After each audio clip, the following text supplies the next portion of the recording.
Well, my name is Sherri, and I'm from Long Beach, California.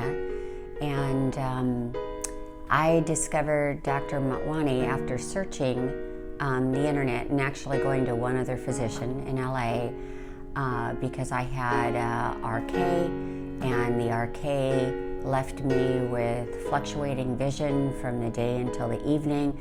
I was struggling with distance vision. I was struggling with reading. I basically needed glasses 24/7. And I'm a real active person, an active bike rider.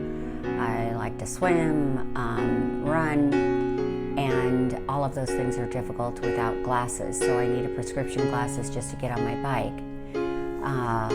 And so I made the trip down to San Diego and spoke with Dr. Motwani, asked a lot of questions. He gave me a lot of answers about his research. They were very different from the other physicians that I was talking to. One of the physicians actually wanted to do a lens replacement, which I found out from Dr. Motwani would not have resolved my issues.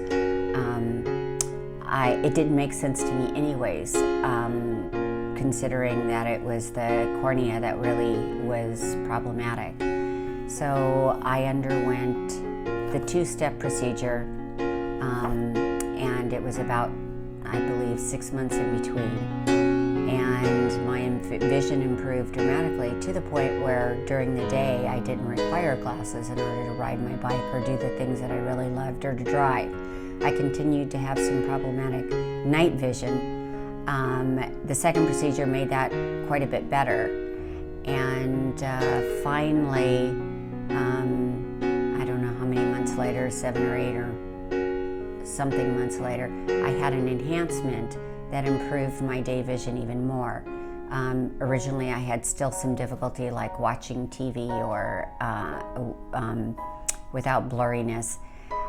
So now, I'm not sure how long it's been now, maybe a year and a half, and I do not require glasses during the day at all. I don't require glasses to watch the TV, or I do video conferencing. I don't require glasses to do that, or even to switch between that and reading.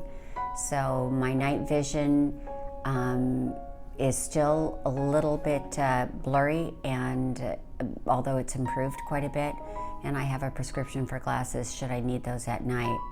But overall, I don't require glasses anymore, so I'm quite pleased with the end result.